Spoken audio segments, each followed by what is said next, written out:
The discussion we're having here today has to do with me sharing information to the greater community about experiences that I've had and the understandings and the knowledge that I've come to know over a period of a great number of years, obviously. And the experiences I've had are really, well, to put it simply, are really out there for a lot of people. They're quite vast and varied, and it's given me the opportunity to see this reality from many different perspectives, many different layers, from layers within what we refer to as the veil or the illusion, or it's got many terms, and also from outside the veil. I've taken many journeys beyond this reality, and those journeys have not just the destination hasn't been on one level, it has been on many levels beyond this reality. And I'll just like to preface the talk now by reading this out, because we like to express things, but there's some people that just nail it. And a good dear friend of mine, Leonie, nailed it. So I'll just read this paragraph to you because it sums it up. The only thing we as individuals can really and truly teach from is the foundation of our wisdom and our own truth. To teach from anything else, this includes all belief systems, religions, philosophies, doctrines, etc., is to be a disperser of knowledge, not a real teacher.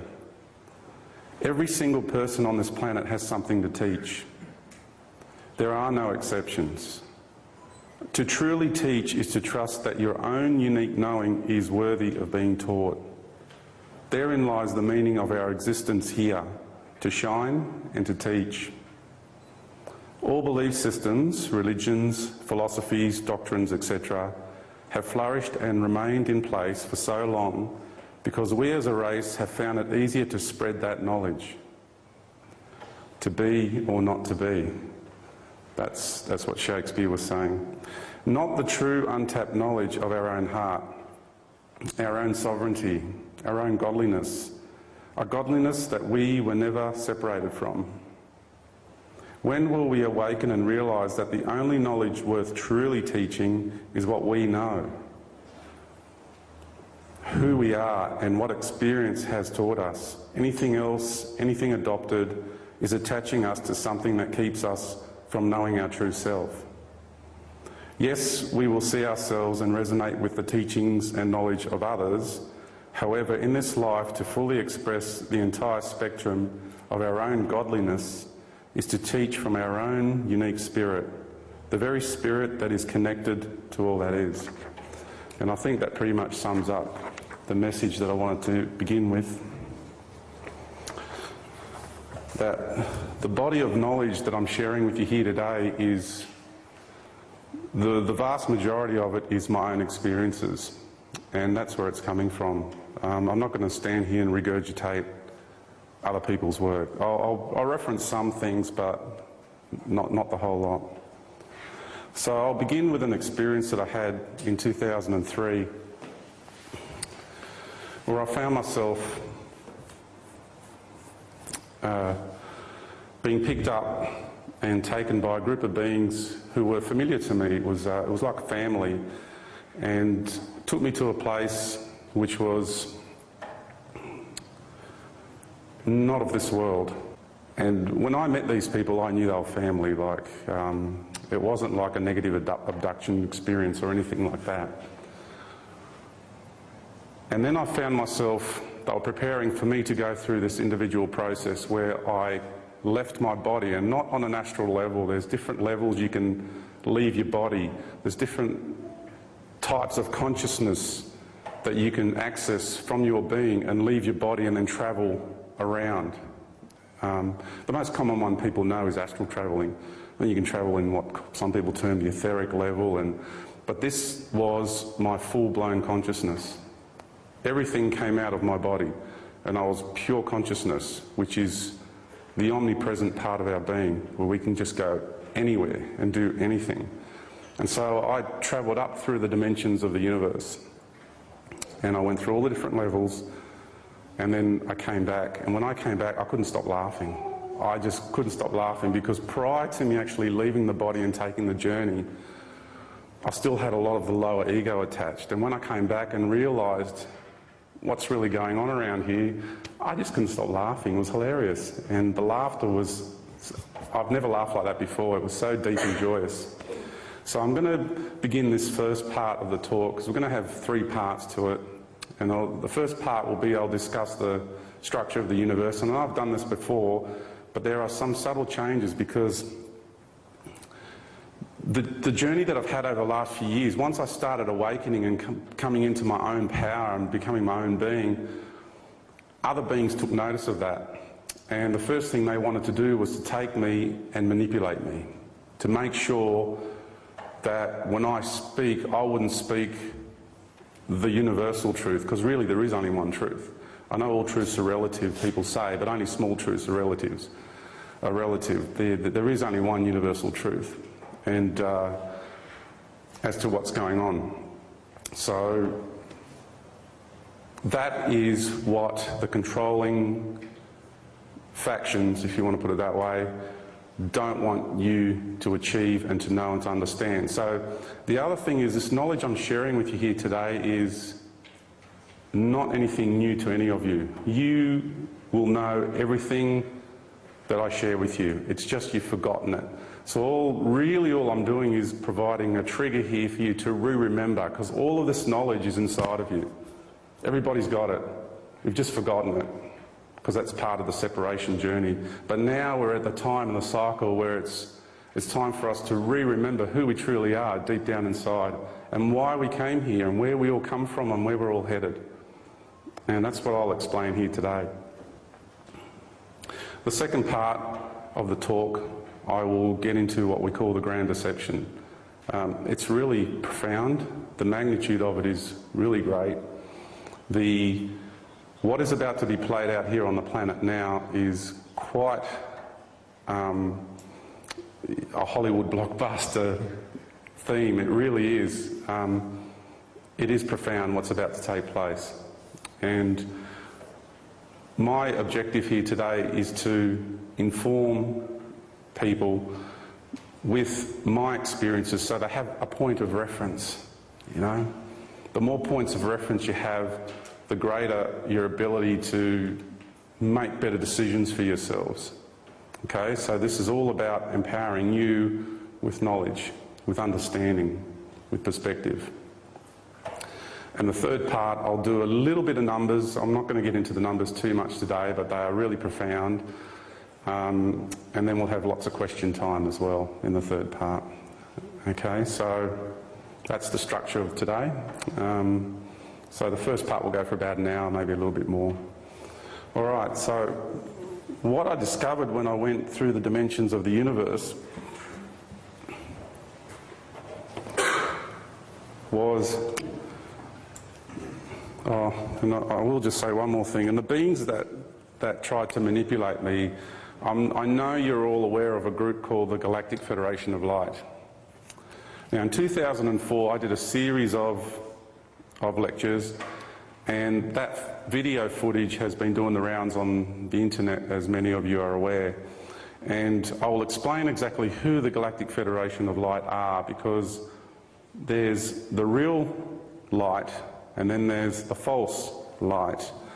And what we are about to experience on this planet, and it's already happening, is the false light. We've got to get through that first to get to the true light. And we all wanted this experience. It's like a test. It's like everybody incarnated at this time to achieve this graduation process, if you wanted it. So this is going to filter out who's really connected to the core of the universe, and who's not. And whoever decides to go on their ships when they turn up, there's no right and wrong. Okay? that is the right journey for each person that goes on those ships. It just means they wish to stay here a little bit longer. Not here on this planet, but in the lower universes a little bit longer. And they'll go through the next cycle. If I don't go through that one, they'll go through on the next one. So there's no right and wrong. It's just what's appropriate for each person. So there's no judgment here in that way, okay?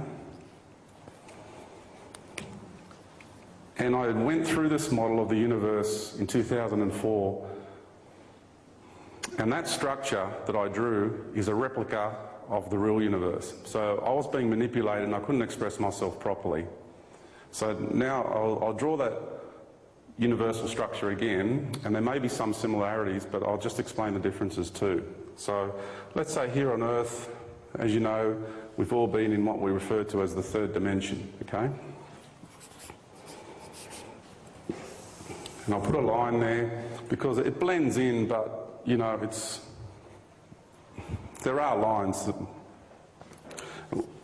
Above that we've got the fourth dimension. Now the fourth dimension in physical size is the largest that exists in actual physical size because of the amount of separation that took place.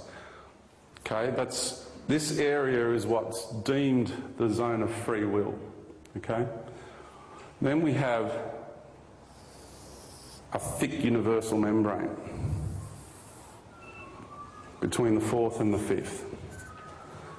Now, the reason that was created was for protection on a universal level. It's part of the divine plan, it's part of the creation structure, because evil does not exist above here. So evil only exists, what you call evil. It's the concept, right? I'm just using our labels that we're familiar with.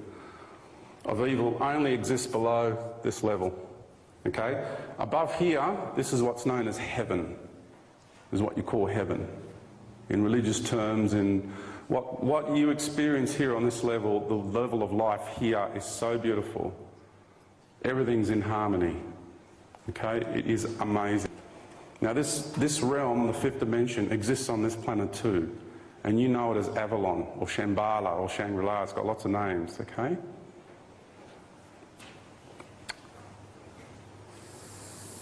Then we have the sixth, seventh.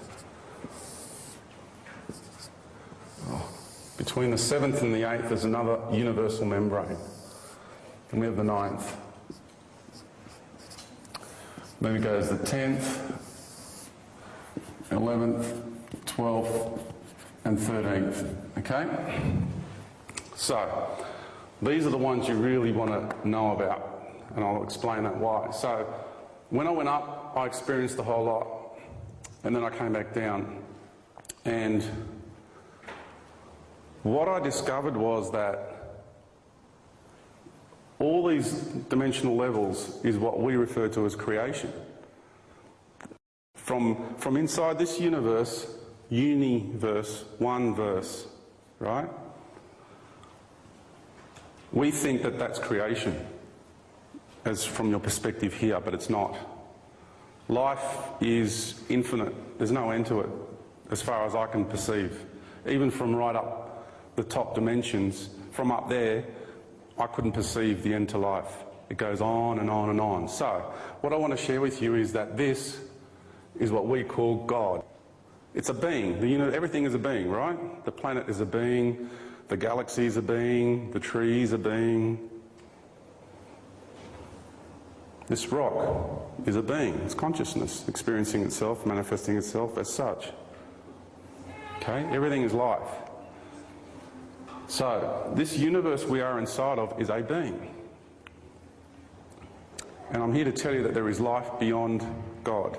So this is the being and the creator of this universe in all its dimensional levels, and that's what we know as God. It's a being.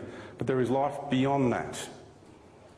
Now remember, you know all this inside of you, so I'm not telling you anything new, I'm just helping you to remember, that's all. That's all I'm doing here. Okay?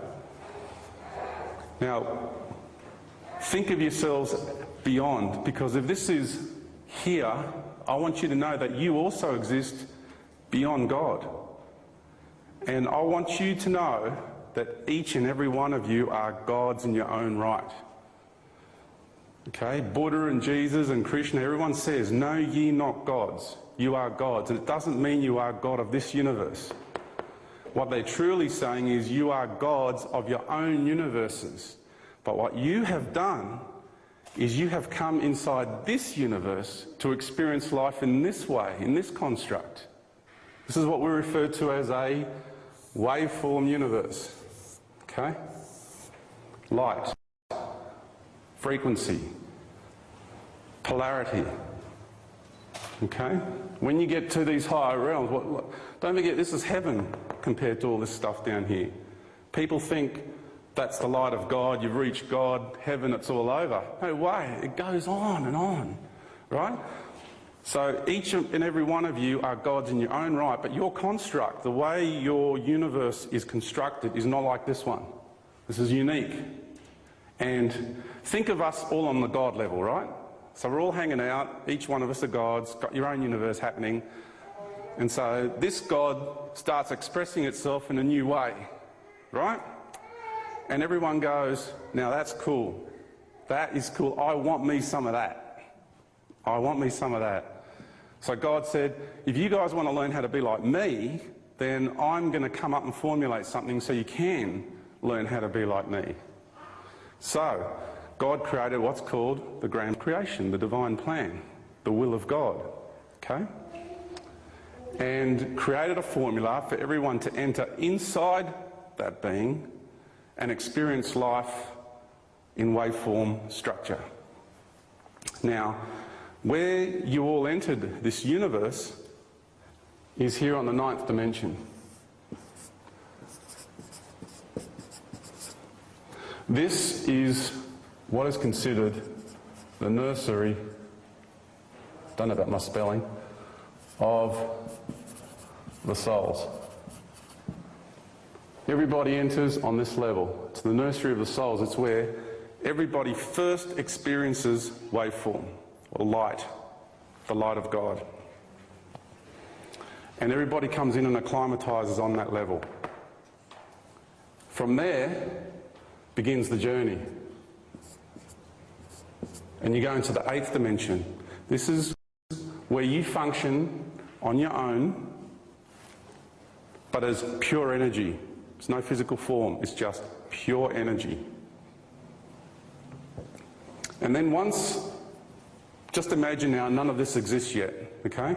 You've just entered and you're experiencing yourself on your own because you're held here in a stasis, okay? And this is your soul. Soul is the highest form of ego in existence.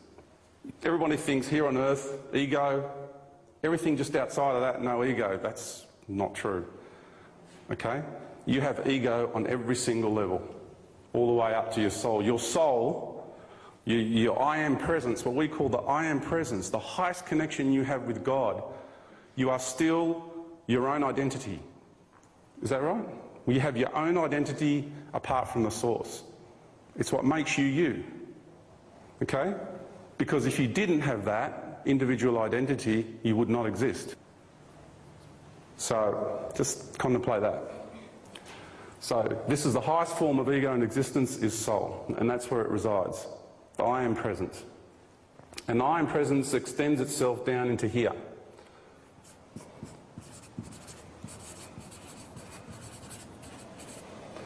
Okay, so that encapsulates these two dimensional levels. Then, once all possibilities and outcomes were experienced by all of us on these levels, we then said, hey, we want to take this to the next level. This is fun. A lot of people are having fun. This is a good ride. So God said, hang on, because the next level from here, if you want to take this journey, it's pretty full on. It's exhilarating, it's fun, but it's full on. So let me just create a huge void as a protective membrane for me, because I know what's coming. Because don't forget, I know me, and you want to be like me, then look out, because there's traps involved with being me, being like me.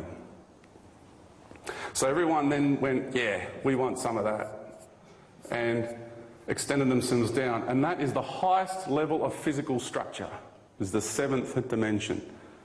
Like, if they turned up here, like, I mean, a being from here turns up now on Earth when it was in the third dimension, you just see a being of light, okay? Because it's vibrating higher than this frequency, okay? So be aware of that. It turns up and it looks beautiful and it's vibrating light, be aware of it. Just doesn't mean it's a pure loving being just because it does that. So, once all possibilities and outcomes, because that was a big rush, going from pure energy to physical structure was a really huge rush for everybody. Everyone loved it. And once all possibilities and outcomes were experienced there, everyone said, right, we're going to take this to the next level. And so, down again. And then same again, and then got to the fifth dimension.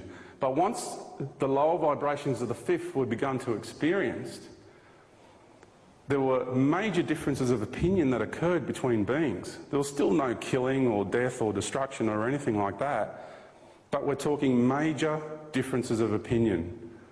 And so the polarity started becoming really extreme. Beings started not liking other beings. Beings started wanting to control other beings. And it's like, wait a minute, this ain't right. But when I say control, it's nothing like, control here. I mean, don't forget this is heaven. But I remember in scriptures and that they talk about the angels had a war in heaven and all that. It's just differences of opinion, okay? So what God did was said, the next journey down into the lower vibrations is going to be so profound and so traumatic that once you enter that, there's only going to be one way out. One way out. If whoever wants to play this game, whoever wants to go on this roller coaster ride, I'm not stopping that roller coaster, okay? Once you're on that ride, you're in it for the long haul. And that's what you've all chosen, okay? So a being popped up, because the way God operates is, who wants to manage this, who wants to run that, who wants to be a part of it? So it's a participatory process, okay? So this being puts its hand up and says, I want to run one side of polarity. And I want it to be really full on. I want a being to be able to destroy another being. So let's make it really exhilarating, really intense, really exciting. And that's the being that you know as Lucifer, okay? So, in my other 2004 presentation, I said that Lucifer and Michael started up here, but that's not true. That was where I was being manipulated, okay? It starts here. And this is what I'm here to say today, is that that whole structure of the universe has been replicated down here in the lower universes by beings of a much lower order. Something to be very, very wary of. Okay. So this is where the division starts between dark and light.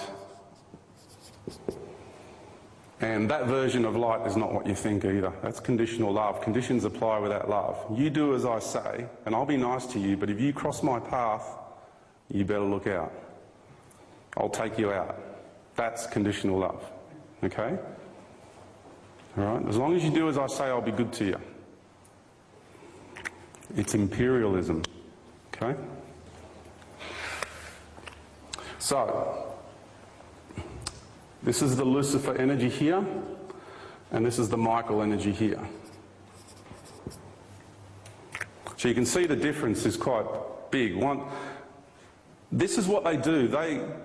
This group of beings go around and brainwash everybody, and I'm talking star systems out there. This is happening on galactic level, not just here on Earth. As above, so below, you know. You've got to understand that the brainwashing and the manipulation happens on a galactic level as well. And there's a lot of ETs, which I'll talk a lot about in the second part, that are in communication with our governments here on Earth, who belong to this structure, who are brainwashed. Has anyone ever spoken to a religious fanatic? Okay, everyone, yeah, there's a lot of, yeah. So, they truly believe, they truly believe. And you can open up some of these books in the New Age movement and you can read them and the channelings and everything. And you can feel that there's a real genuine authenticity about what that person is saying, because they truly believe. The ETs that come and tell people and give them information, they truly believe. They're brainwashed too. They've been sucked into this empire. I learnt that the hard way, okay? I went through the humiliation, the shame. I've stood up and I've said things, and I know I've said things in the past and they haven't eventuated and they haven't been true and they haven't been right. But I'm having this journey so you can all learn from. So I can stand up here and speak with authority and say, I've lived this stuff. I've been deceived by them. I have been taken by them. I have even been tortured by them. These beings are not what they seem. You've got, I'll get into that later, okay? All right. Now, once we got to this point here, this is what we think is the zone of free will. Okay? Now that's really important that I said think is the zone of free will, because this part of you here, what we refer to as the higher self, which spans these three, and you can be omnipresent here, you can be in many places at once, right? The higher self, down here, you organised your whole journey down in these lower universes. And we're talking, some people have been down here for eons of time. I've talked to beings who have been here from the beginning, when they were first created. Earth time, trillions upon trillions upon trillions upon trillions upon trillions times trillions billion years ago, Earth time equivalent. Okay?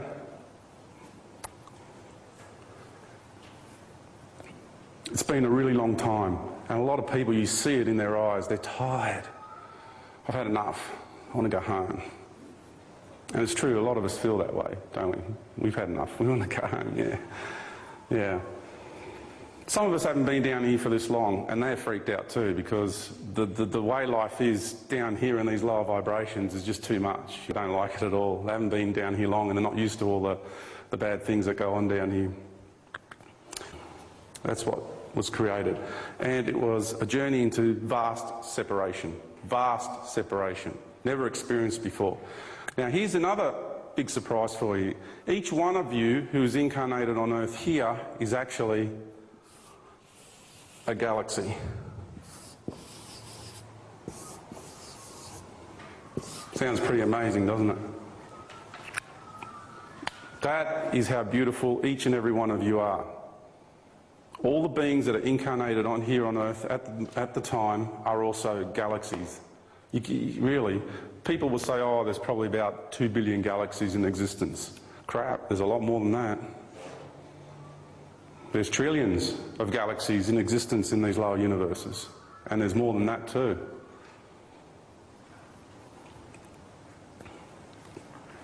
So you are all co-creators already, because the way God operates, you come down here, you take responsibility.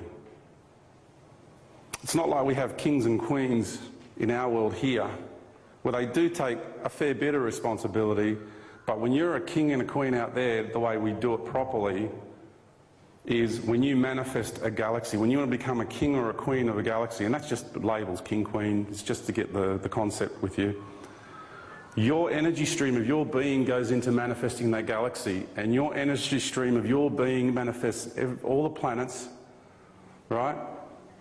Is the foundation for all the planets, because other beings come into your galaxy and experience the way your galaxy vibrates, and they manifest themselves as a planet and a star, and it's just multi-layered like that. We all go inside each other and experience each other in the different ways we express one another.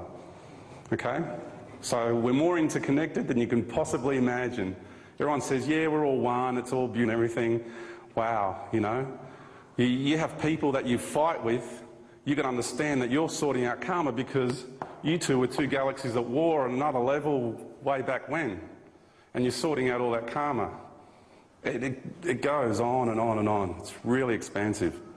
So, We took this journey down here and God said, we're going to expand, but then one day we're going to start funneling everything into singularity again. And what pops out the other end are creator gods. So you're gods in your own right, but not in this universe. You're in the process of becoming God. We are gods in the making. Okay? Now you all have your Christ centre.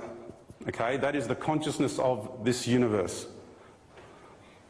That is a seed that was planted inside of you when you first made contact here. Okay? That Christ centre is a seed, and within the next 4 years that seed is about to sprout. All right? You want to call it Buddha, you want to call it Krishna, you want to call it Quetzalcoatl, you want to call it the rainbow serpent, you want to call it the green man, you want to call it Pan, you can call it Ra, you can call it anything you like. It's describing the same thing.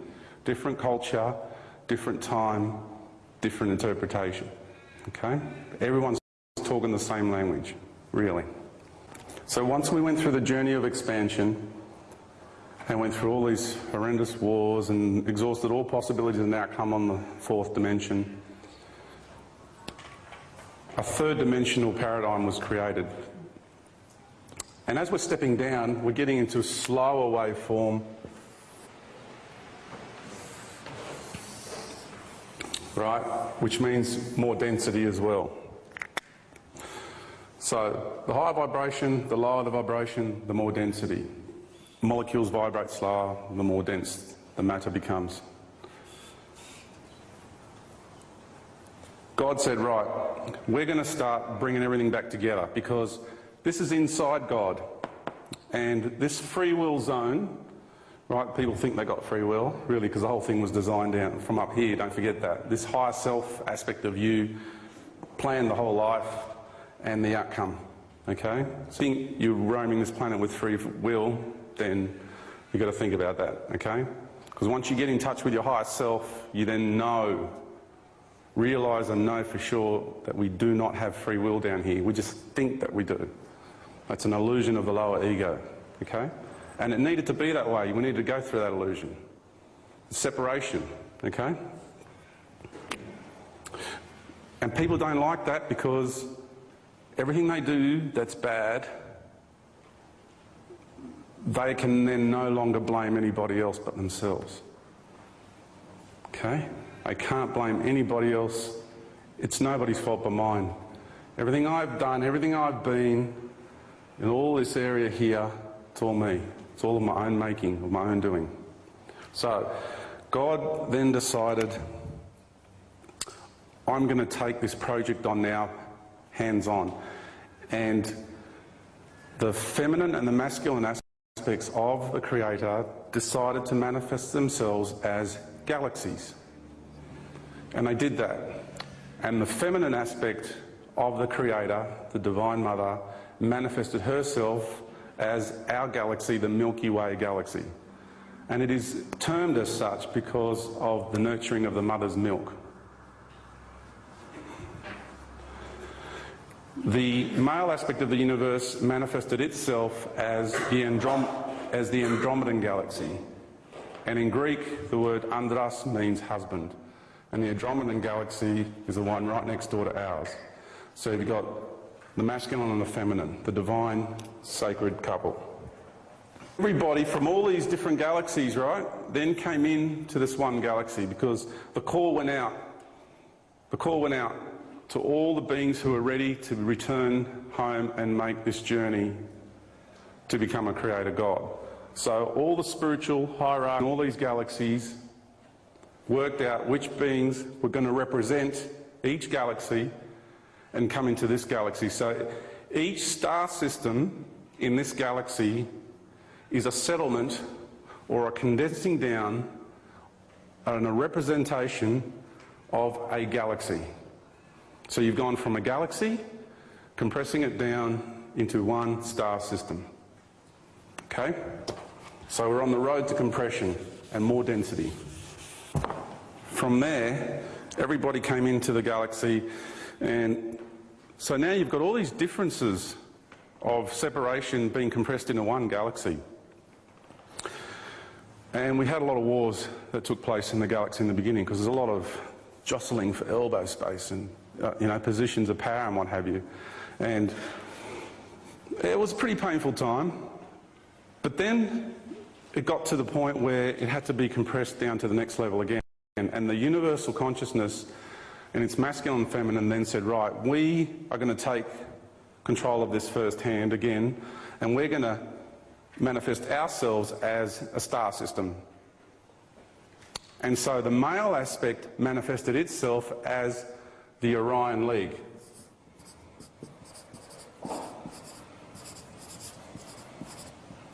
Okay? And in Egyptian mythology, that is Osiris, or the hunter. Okay? Which is really another aspect of this guy anyway. Remember, we're talking about the universal creator. Okay? That's what this represents too, that picture there. Okay? So, and the feminine manifested herself as Ceres, which is also known as Isis. They've got other names in other cultures. I'm just sharing the ones I'm familiar with, okay? Every culture has this knowledge hidden in it. Now, what took place in Orion was so profound, was the masculine energy compressing itself right in. So all the warring, all the controlling energies of that masculine energy was played out in what we call the Orion Wars. And that's what the Star Wars series is all about, that energy. It was one of the most painful and horrific times ever, because it really needed to be sorted out once and for all. Of course, it's still in the process of happening, as you're well aware, but a big chunk of it was transmuted in the Orion League through that era. And it was a very painful time, and I've spoken to people and heard people talk about their memories of the Orion Wars. The deprivation of freedom and the tortures and what took place in the technology that was used to hurt people in that era was, there are no words to describe how horrific that was. So, that is why we have in Egypt the 3 pyramids. Because they are a fractal of the Orion's belt, and Osiris came to this planet a bit over 12,500 years ago as Ra and built those pyramids to anchor that masculine energy into this plane. That's what those pyramids do. You'll hear all sorts of stories about those pyramids, but they anchor the male energies into the earth plane. All that war, all that control, all that horrendous energy, because what was happening was masculine and feminine needed to go to the next level, and they manifested themselves as our sun, which is known as Horus, and as Earth, which is known as Hathor. Okay, in the Egyptian pantheon. Now, you can pick up a book in today's world. You go to the library or whatever, pick up a book. They won't tell you that Hathor was the embodiment of Mother Earth.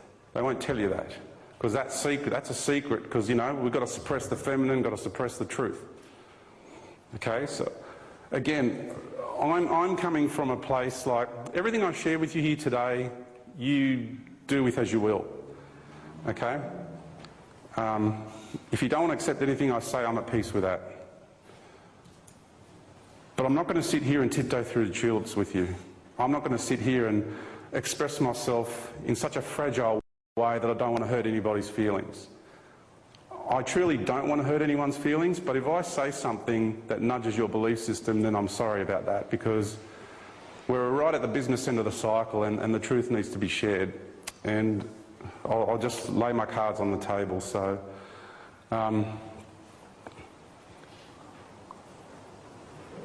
in the pantheon, Osiris and Isis come together and have a son called Horus. okay? And that is the Son. Jesus Christ, Son of God. Horus and Jesus are the one being, okay? The Divine Mother manifests herself as the earth because, and this is the Adam and Eve and the serpent business with God.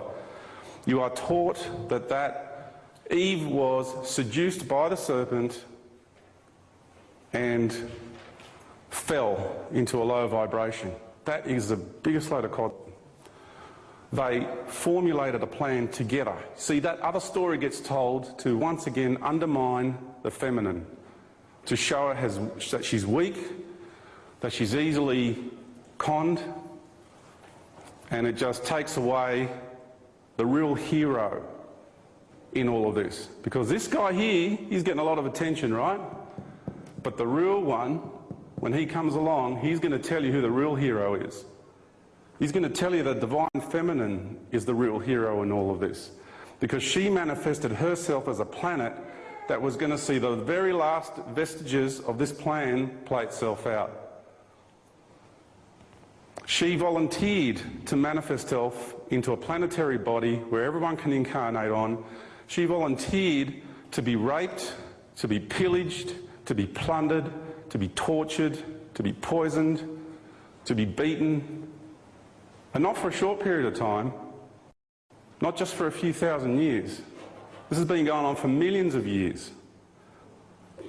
So if any big fella wants to stand up in front of me and talk tough, I'll tell you who's the toughest of them all. That's the Divine Mother. That's the Divine Feminine. There is no other being in this universe that is as courageous, that is as strong, that is as nurturing, that is as unconditional loving as that woman, as the Divine Mother. She's my hero because I know the magnitude of her journey.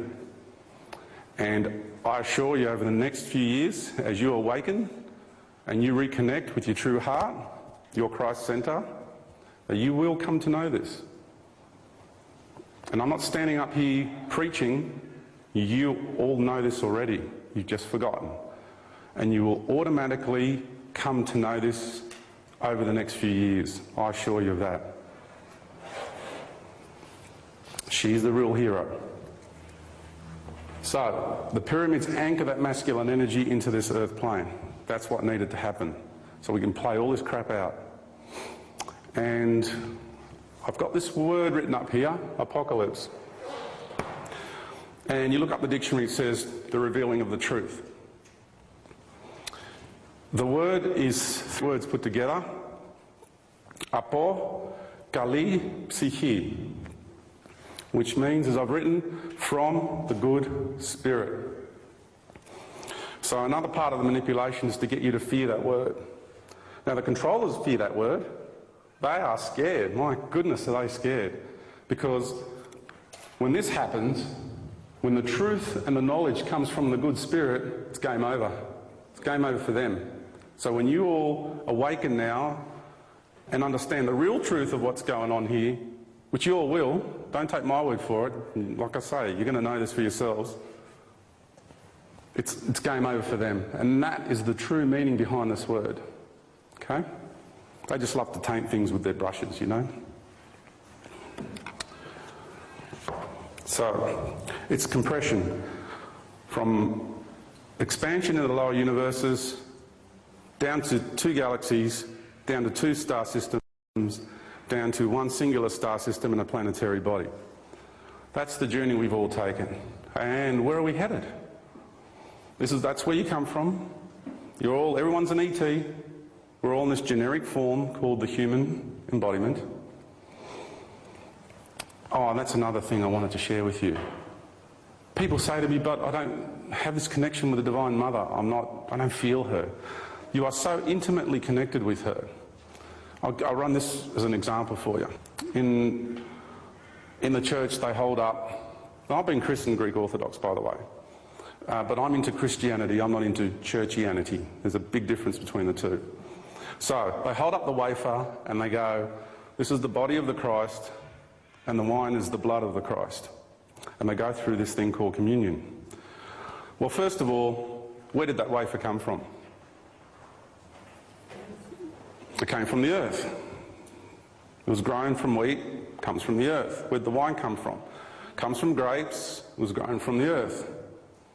Everything you eat, you know, people give thanks around the table. What do they give thanks to? A male god. Everything you consume, the air that you breathe, the water that you drink, everything comes from Mother Earth. Your body is made up of the organic matter of the earth. That's how intimately connected you are to her. You're inside that body which is of the earth, of the Divine Mother. And people don't get it. People don't understand how closely and how intimate that relationship is. Yeah. Now,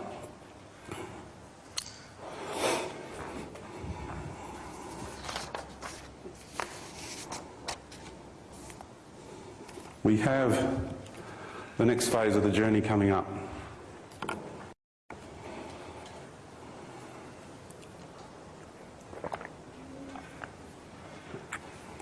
And where we are headed is, as I said before, to become created gods. And everybody's heard of this thing called ascension, right? And what does it really mean? Well, it happens in stages. You don't just bang ascend in one hit. So, December 2012. Everyone hears about 2012, right? Everyone's familiar with that. And there's this cycle called the precession of the equinoxes.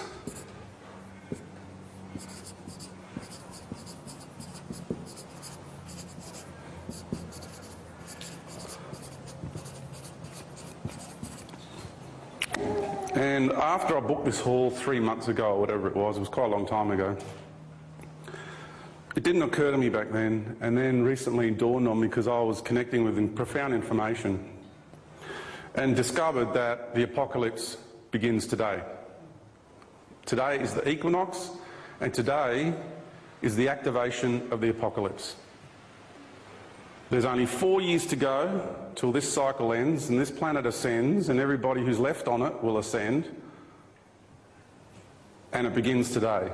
Now there's other people that have been brought to my attention that are talking about the massive energy patterns that are happening on the world today and over the next few days. There are people being guided to do all sorts of energy work and sacred rituals and whatever you're guided to do, whether it's to stand in a park and twirl around, you know, you mightn't realise it, but you're creating a vortex and you're anchoring energies in or taking energies out just by twirling in a park with your arms out. Okay? So things, well, if you're not consciously aware of it, things are happening on all different levels all the time. Okay? And that's what we're all doing collectively, all around the world. We're all activating the apocalypse. Now, you don't have to believe me. I know it sounds a bit preachy, but all I can say is, with the vast experiences that I've had and the knowledge that I've gathered, I understand the timing of this cycle, and that's what's happening. Okay. Now, you're all aware of that symbol there. It's the symbol behind the head of Jesus.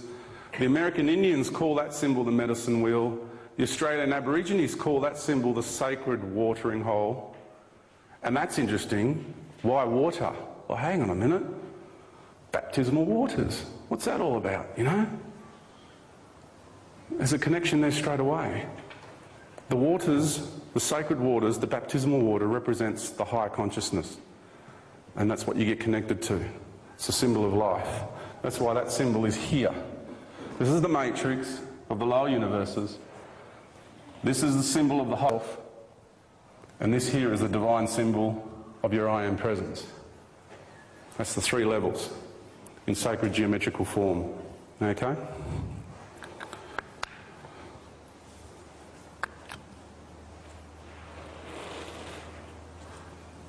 The cycle is the precession of the equinoxes, not the precession of the solstices.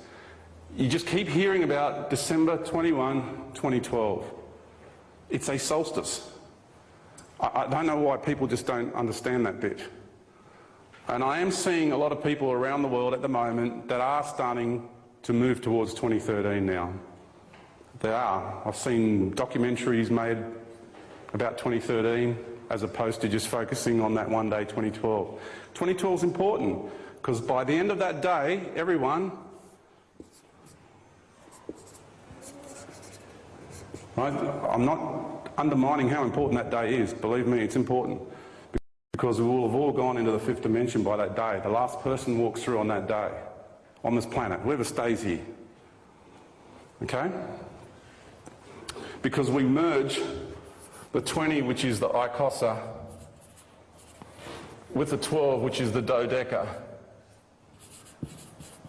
Baptismal waters, the icosahedron is the template for water, the etheric template for water, the platonic solid for water, right? Dodeca is the platonic solid, the etheric template for spirit. You're merging those two aspects. You are entering the baptismal waters of the higher consciousness of heaven on that day. The last people walk through on that day. It's going to happen in waves. I'm going through in 2011 sometime.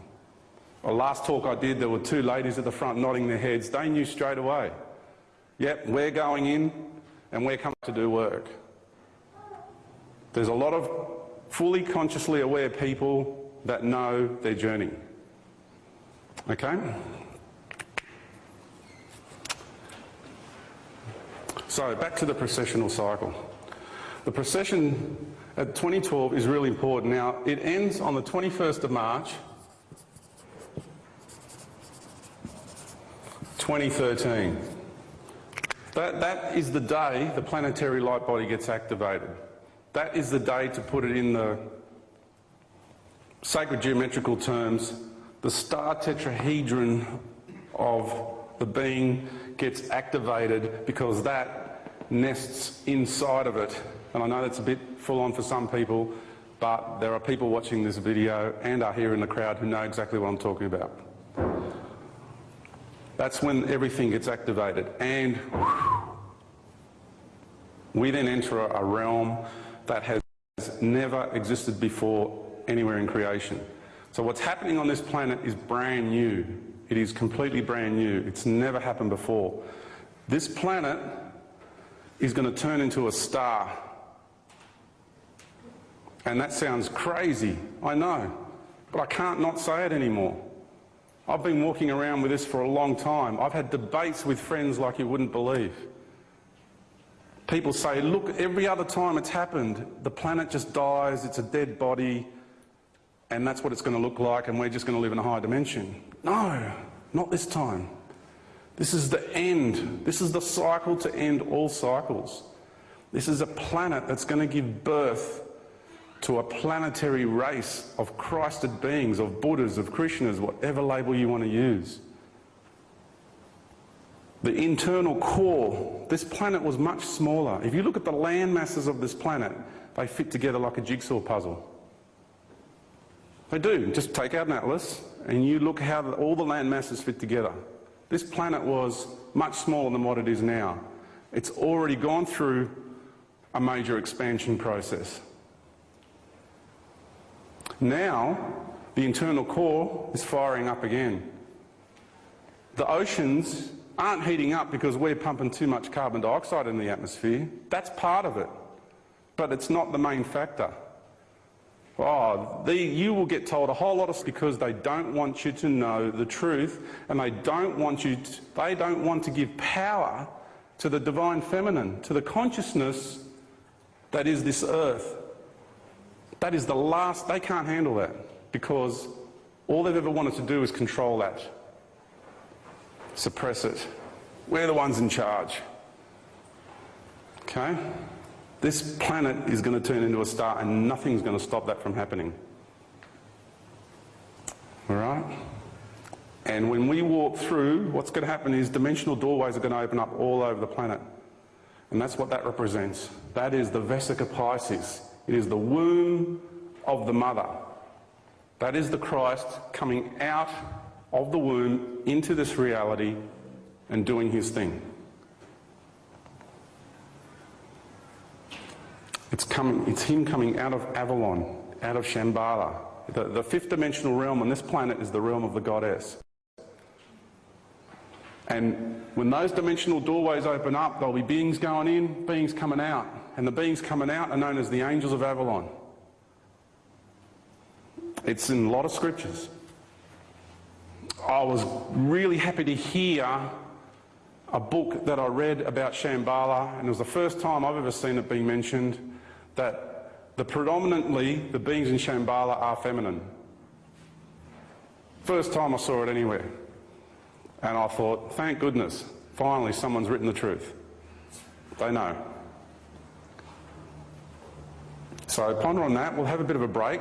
There's tea and coffee, there's biscuits, there's sandwiches.